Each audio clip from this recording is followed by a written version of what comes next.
For nearly a century and a half, she was a constant. A silent witness to history, an icon of patience. Grandma, the Galapagos tortoise, wasn't just an animal at the San Diego Zoo. She was a living legend affectionately known as the Queen of the Zoo. She arrived before the Great Depression, lived through 2 world wars, and saw the dawn of the internet. But even legends have their time. For those who loved her, the day finally came to make a heartbreaking, compassionate decision and say goodbye to a creature who had quietly touched the lives of millions. This is the story of Grandma, a gentle giant who became one of the San Diego Zoo's most cherished residents. Her long life began in the wild, on the volcanic shores of the Galapagos Islands, and stretched for nearly a century inside the zoo, where she became an incredible ambassador for her species. When she passed away on the 20th of November 2006, at an estimated age of 142, it was the end of an era. But this isn't just a story about loss. It's a celebration of a remarkable life that connected generations of people to the wild. It's the story of her long journey, her quiet importance, and the powerful legacy she left behind.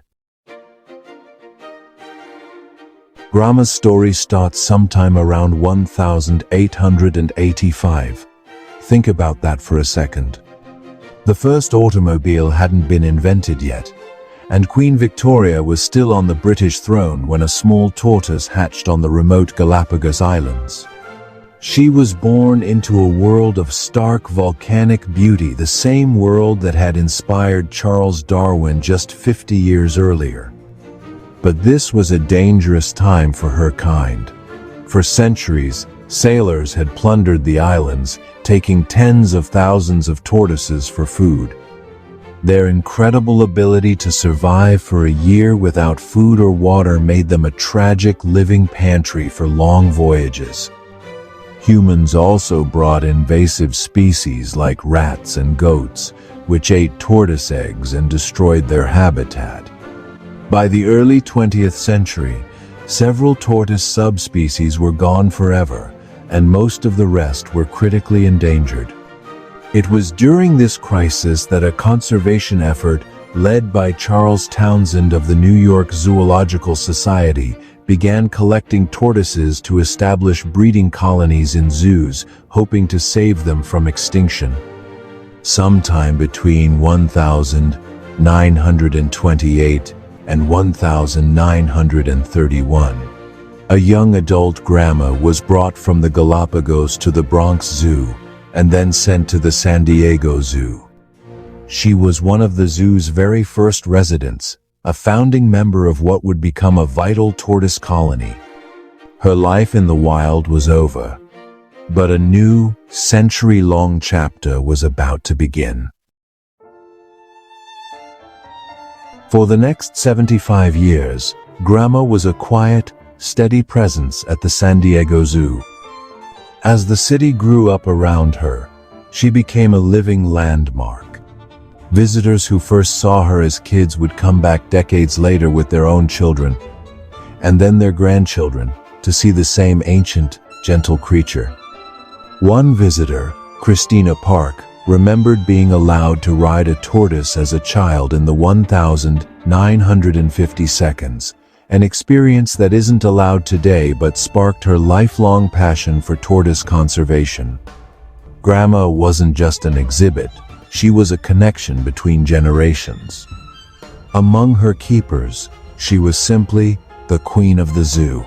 They'd tell you she had a sweet, shy personality, a gentle soul, and a giant's body.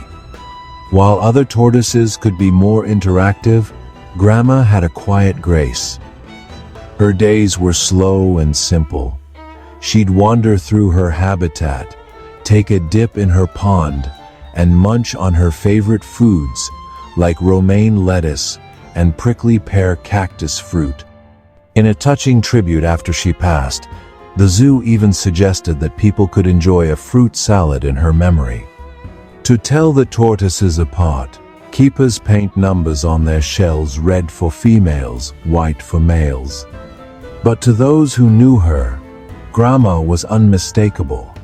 She was a living piece of history who had been at the zoo longer than any other animal.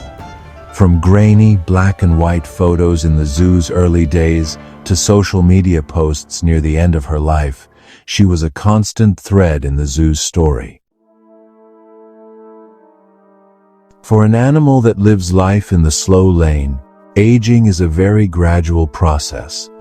For over a century, Grandma carried her years with dignity. But even for a species famous for its long life, time eventually takes its toll. In her final years, the zoo's wildlife teams began managing the ongoing health issues that came with her incredible age. Her main problem was a progressive, degenerative bone disease. When you carry hundreds of pounds on your frame every day, your skeleton is everything. As the disease got worse,